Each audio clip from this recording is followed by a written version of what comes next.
जमीन पर गिर गए भरत जी। भरत जी ने कहा, मैया पिताजी के शरीर त्यागने का कारण क्या है?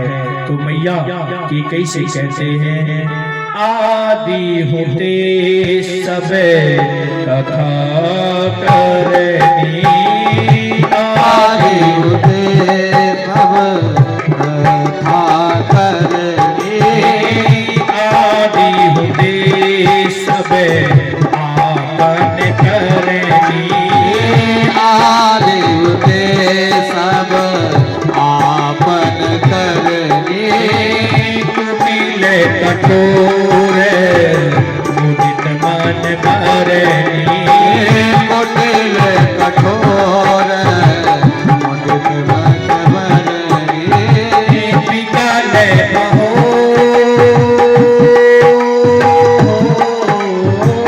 विकल विलोकी सुखहि समझावहि, विकल विलोकी स्वतः समझावे, मनहु जरे पर लोन लगावहि, विनय जरे पर लोन लगावे। केकई कहती है, सारा वृतांत केकई ने भरत को सुनाया कि मैंने तेरे को राज्य और तेरे भाई राम को 14 वर्ष के लिए वनवास मांग लिया। इस कारण से तेरे पिता देवताओं के धाम स्वर्ग को चले गए। महाराज जैसे ही सुना राम जब वन को चले गए तो पिताजी की मृत्यु ही भूल गए। महाराज भरत जी जोर से धम्म से पछाड़ खाके महाराज धरा पर गिर जाते हैं और कहते हैं, अरे मैया तूने ये क्या कर दिया? और केकई भरत जी को सांत्वना देती हैं और केकई की सांत्वना भरत जी को ऐसे लग रही है कि जैसे तो जले हुए पे ऊपर नमक डाला जा रहा हो। भरत जी को क्रोध आ गया। भरत जी कहते हैं कि जब ते कुमाती को समझिया खाया को समान कटायो, खंडे खंडे होरी हृदय न गया, खंडे खंड होए हृदय न गयो, परमागत मत भई नहीं पीड़ा, परमागत मन भाई नहीं पेड़ा, दीन जीव नहीं मुख पर पीड़ा। बिन कृत मर मुख बन गेला। अरे कुठारी, तुझे शर्म नहीं आई? तूने राम को वन मांग लिया। अरे पापिनी, आज के बाद इस वृक्ष, इस अयोध्या के वृक्ष को उखाड़ने का सारा दोष तुझे लगेगा। अरे सापिनी, सांप भी अपने बच्चों के ऊपर दया करता है, पर तूने अपने राघव के ऊपर दया नहीं की, तूने उसे वन भेज दिया। आज के बाद ये भरत तेरे से संबंध खत्म करता है। जो मेरे राम का नहीं वो मेरे किसी काम का नहीं। आज के बाद ये भरत तुझे मां नहीं कहेगा। अरे पापिनी, जब तू ये जीव मांग रही थी, तेरे हृदय में दुख नहीं हुआ? तेरी जीभ कटकर गिर क्यों नहीं गई? तेरे मुख में कीड़े क्यों नहीं पड़ गए जब तू राम को वन मांग रही थी? महाराज इधर शत्रुघ्न महाराज ने मंथरा के बालों को पकड़ कर घुमाकर उसे जमीन पर फेंका। अनेकों बार उसके ऊपर अपने पैर से लात घूंसों से उसकी पिटाई करना प्रारंभ कर दिया। महाराज भरत जी ने आके समझाया, भैया ये तो अब इनकी करनी कर चुके हैं, अब हमें इनके साथ नहीं रहना।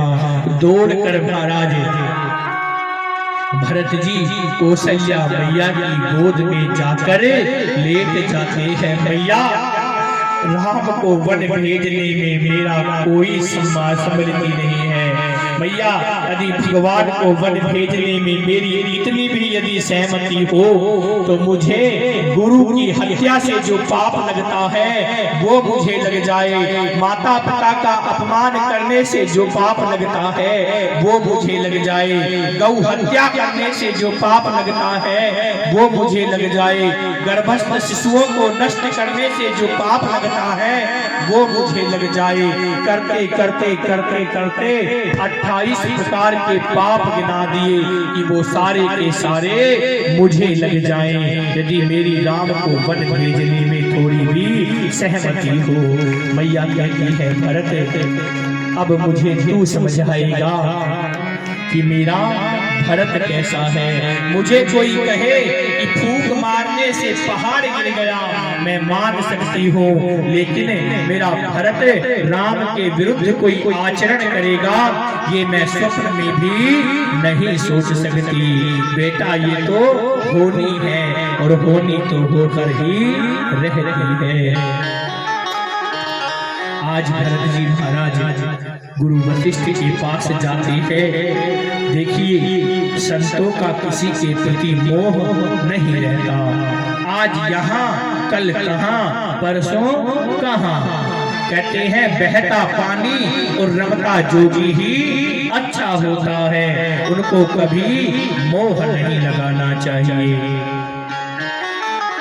महाराज संत हृदय वशिष्ठ जी महाराज तो संत हैं, उन्हें किसी से कोई मोह नहीं है, लेकिन एक निवेदन करें, प्रेम का हर व्यक्ति भूखा होता है। चाहे वो संत हो, चाहे वो पंडित हो, चाहे वो ज्ञानी हो, चाहे वो दुष्ट हो, चाहे वो कुछ भी हो, प्रेम हर किसी को चाहिए। प्रेम का भूखा सब होते हैं। आज अपने अयोध्या भी प्रेम के वशीभूत होकर वशिष्ठ जी भी अपनी आंखों से रो रहे हैं। गुरु वशिष्ठ के चरणों में गिरकर भरत जी कहते हैं गुरुदेव आपके रहते हुए अवध में इतना बड़ा अनर्थ कैसे हो गया। गुरु वशिष्ठ कहते हैं भरत कि सुना हो भरत भावी प्रबल और बिलख कहो मुनिनाथ और हानि लाभ जीवन मरण जस अपयस विधि हाथ। बेटा भरत विलखकर महाराज वशिष्ठ जी कहते हैं कि हानि लाभ जीवन मरण यश और अपयश ये सब परमात्मा के हाथ में होता है। बेटा हमारे तुम्हारे हाथ में कुछ नहीं है, ये सब प्रभु की इच्छा है। कोई इस कार्य को करने में आपको लाभ होगा, इस कार्य करने में आपको हानि हो जाएगी, ये परमात्मा के ऊपर निर्भर करता है। कब बच्चा जन्म लेगा और कब ये शरीर शांत हो जाएगा ये भी किसी के हाथ में नहीं है, ये भी उस परमात्मा के हाथ में है। और जस अपजस किस बात पर लोग आपकी प्रशंसा करने लग जाएं और किस बात पर लोग आपके विरोधी बन जाएं ये भी परमात्मा के हाथ में है। एक ही भाव है कि जहां ले चलोगे वहीं हम रहेंगे, जहाँ ले चलोगे वही हम रहेंगे। जैसे नात रख लोगे, जैसे नात रख लोगे वैसे रहेंगे। जहाँ ले चलोगे वही मैं चलेगा, जैसे ले चलोगे वहीं हम रहेंगे। जहाँ ले चलोगे वही मैं चलूँगे, जहाँ ले चलोगे वहीं हम चलेंगे। महाराज भरत जी महाराज ने आज गुरुदेव की आज्ञा का पालन किया है। सारी विधि के साथ महाराज दशरथ की अंत्येष्टि क्रियाएं की है। एक भाव मन में बन रहा है। कल सायंकाल जब हम प्रसाद पाने गए तो वहां भी ये चर्चा हो गई थी कि महाराज माता पिता अपने बच्चों को बड़ा करने के लिए, अपने बच्चों को पालने पोसने के लिए अपनी सारी उम्र लगा देते हैं, लेकिन माता पिता के अंतिम संस्कार के लिए बच्चों के पास 12 दिन भी नहीं रहते हैं। प्राय आजकल ये चीजें देखने को मिल रही है। अरे और तो और एक कलयुग का प्रभाव ऐसा हो गया है, पाखंड इतना बढ़ गया है, दुराचार इतना बढ़ गया है कि महाराज ब्राह्मण भी मुहूर्त निकाल कर दे देते हैं कि अपने पिताजी की क्रिया 5 दिन में कर देना। हाथ जोड़ के निवेदन करें, जिस माता पिता ने हमारा जीवन बनाने के लिए अपने संपूर्ण जीवन को लगा दिया, कम से कम उनके लिए 15 दिन तो निकाल कर रखना। महाराज हम पिता के मृत्यु के ऊपर ब्रह्म भोज रखते हैं, बड़े बड़े गांवों को बुलाते हैं, आपस के समाज को इकट्ठा करके प्रसाद खिलाते हैं। हमारे पिताजी चले गए हैं, प्रसाद पाइए, वो विधि है, उसका एक नियम है, उसको करना चाहिए। लेकिन महाराज खाने का खिलाना है, हम किसी के यहाँ खाएंगे तो हम उनको बुलाकर खिला देंगे, लेकिन अंतिम समय में पिता के लिए किए हुए पुत्र के जो पिंडादिक क्रियाएं हैं वो उस पिता की आत्मा को प्राप्त होती हैं, उसी से उसको शांति मिलती है। तुम मत किसी का भोजन कराओ, तुम मत किसी की पंगत लगवाओ, लेकिन अपने माता पिता के अंत्येष्टि क्रियाओं में कोई लोभ मत करना, उनकी क्रिया पूरी विधि के साथ होनी चाहिए। महाराज माता पिता बच्चों को बड़ा क्यों करते हैं कि बुढ़ापे में जाके हमारी आंखों का रोशनी बनेगी, हमारे हाथ की लाठी बनेगा, और बच्चे बड़े होकर उन्हीं माता पिता को भूल जाते हैं। एक घटना याद आ रही है, हमें भी किसी संत ने सुनाया था कि लखनऊ में एक रात्रि को, हमने अपनी बहन को भी सुनाई ये घटना कि लखनऊ में एक आर्मी से रिटायर एक जनरल थे। उनके जब आर्मी में थे तो धन भी अच्छा घर में आता था, तो उन्होंने अपने बच्चों को पढ़ने के लिए किसी हॉस्टल में भेज दिया।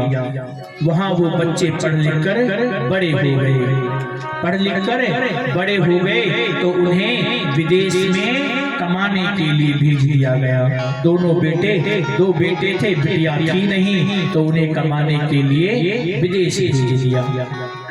बेटों ने विदेश में जाकर खूब धन कमाया और वहीं पर जाकर अपना विवाह करके सेटल हो गए महाराज। पर माता पिता का तो हृदय माता पिता का होता है।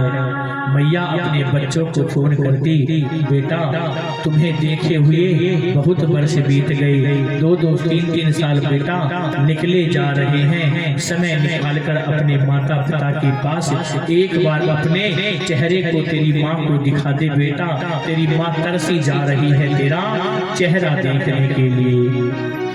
बेटा कहता है मैया ये भारत भूमि नहीं है, यहाँ हम खाली नहीं हैं, हमारे पास बहुत काम है, हमें अपना बिजनेस देखना होता है, अपनी नौकरी देखनी होती है। भारत में तो लोग ऐसे ही महाराज भैया टाइम पास करते रहते हैं, ये भारत थोड़े हैं। महाराज तड़पती हुई वो मैया बेटा बेटा करते करते संसार को छोड़कर चली जाती है। मैया जब चली गई तो पिताजी ने फोन किया, बोले बेटा तुम्हारी मैया का शरीर शांत हो गया है, तो अपनी मैया की अंत्येष्टि क्रिया के लिए आ जाओ।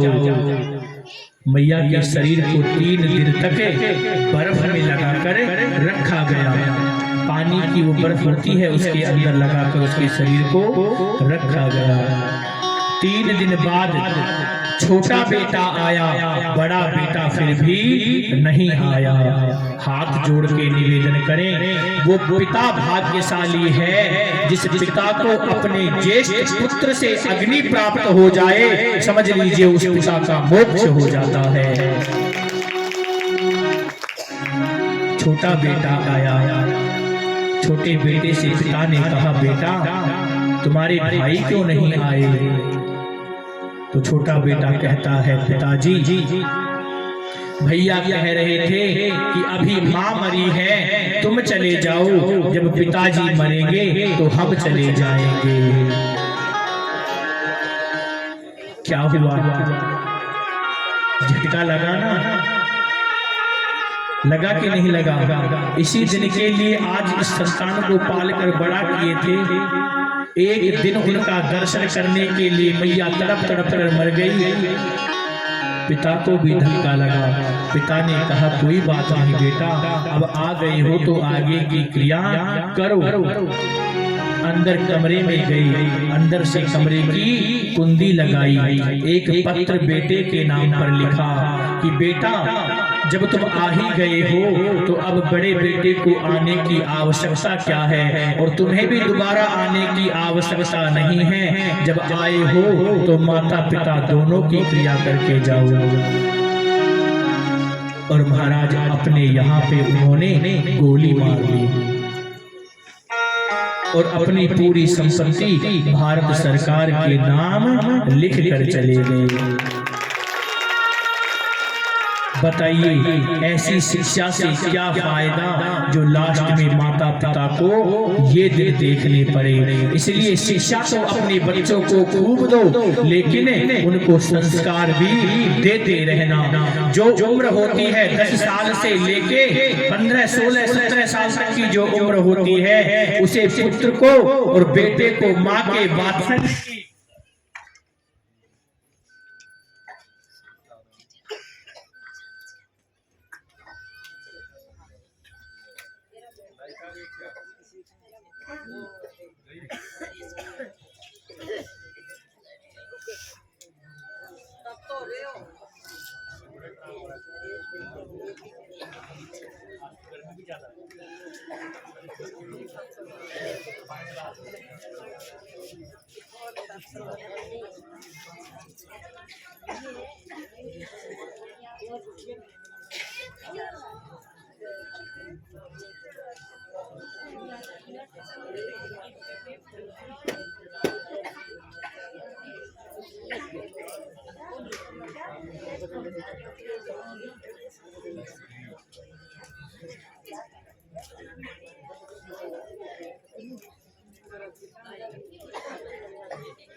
अरे माताओं कोई गाना ही गा लो, हमी की ड्यूटी लगा रखी है क्या? कोई भजन कर लो।